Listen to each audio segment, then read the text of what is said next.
Alright everyone, welcome to the channel. So today I'm going to do a video on Kriyas, Kundalini, Kriyas, and Kriyas is a Sanskrit word, and it relates to the spontaneous movements that will occur during a Kundalini awakening. If you're having a full Kundalini awakening where the energy is permanently on in the body, you are very likely to at least go through a certain period of the initial process. You're going to go through these kriyas, and for me that's been very pronounced. They've been extremely intense, and that's gone on for 10 years in my case. I'm still going through these kriyas. Not everybody is going to have such a long period. It might be a few months in your process. They might not be as intense.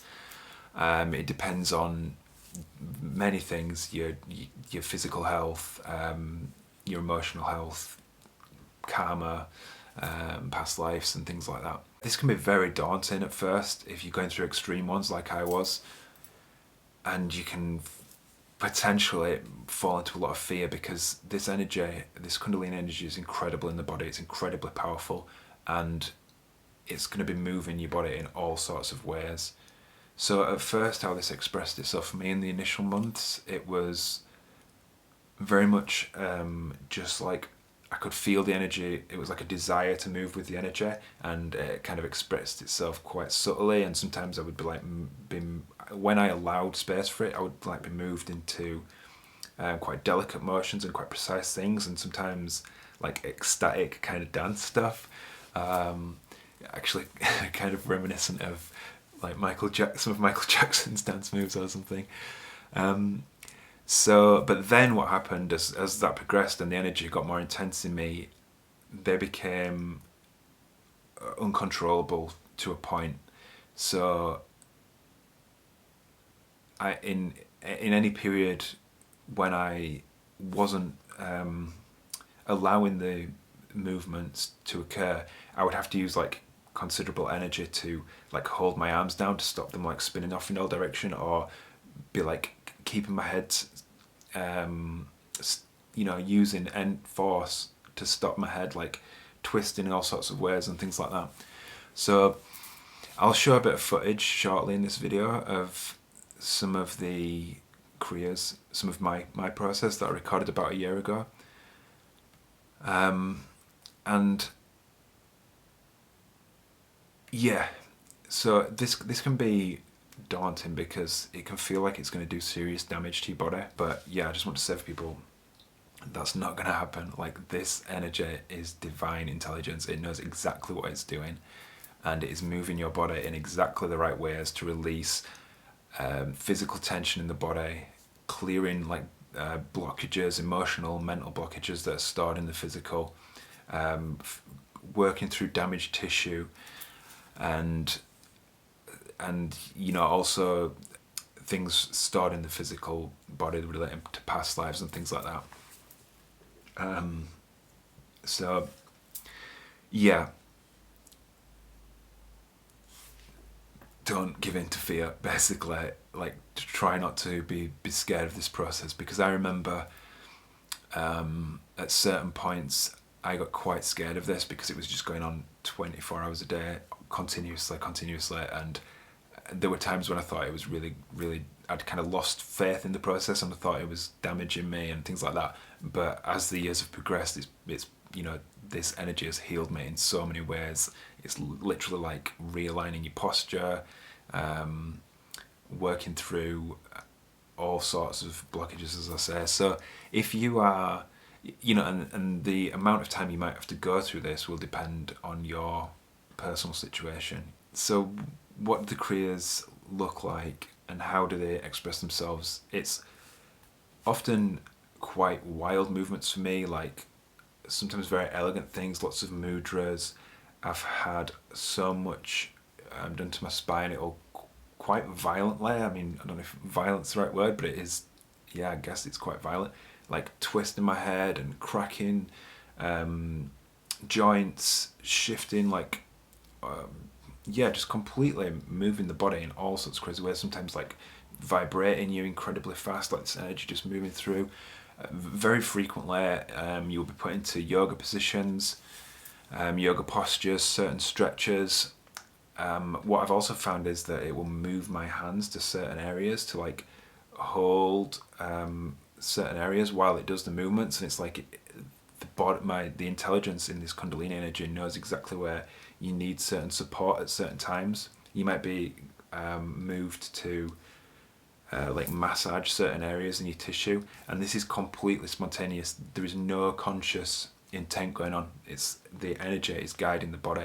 What I recommend for this to help this process is spending as much time as you can to, well, within reason, to move with the energy. So for me, over the last 5 years, I've been doing that every day for a number of hours, allowing that energy to move. And what I've found is it will go through these motions, and then they will come to a certain point, and the energy will just, and it'll just like stop me down. It's like, right, okay, we're done for today.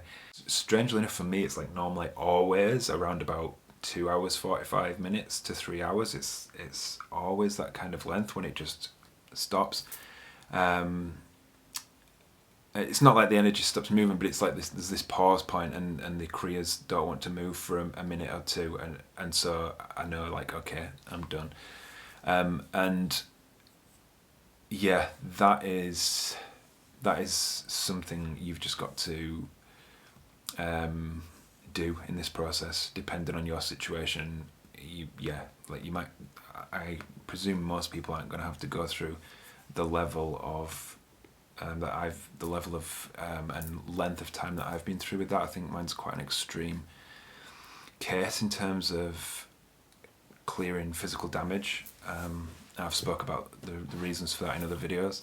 Yeah, so I'll just show a bit of footage. This footage is of some quite extreme clearing of blockages in the neck, spine and jaw, and I will up the volume as well on this so you can like hear the sounds of the cracking and stuff that the joints are making. It's quite weird to watch, and yeah, but I just want to share it for if other people are going through it, so they know that this is just part of the process. It's okay. This is what goes on.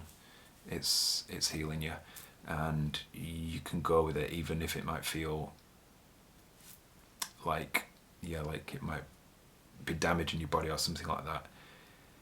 The one thing I would say as well, or a couple of things on this, is don't force it. I think in the early years as well, I got into a little period for I don't know how long, but for a period of just kind of trying to almost go even further than it was guiding me with my mind, because in some kind of attempt to speed the process up or something. And I think that's where it could potentially cause damage. You just got to relax your body, and your body will do what it needs to do. And yes, so I will show a clip of the kriyas right now.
Okay, so yeah, that was some footage of some of the more extreme physical releases in the Kriyas, and as I said previously, as I said earlier, that's just one aspect of it.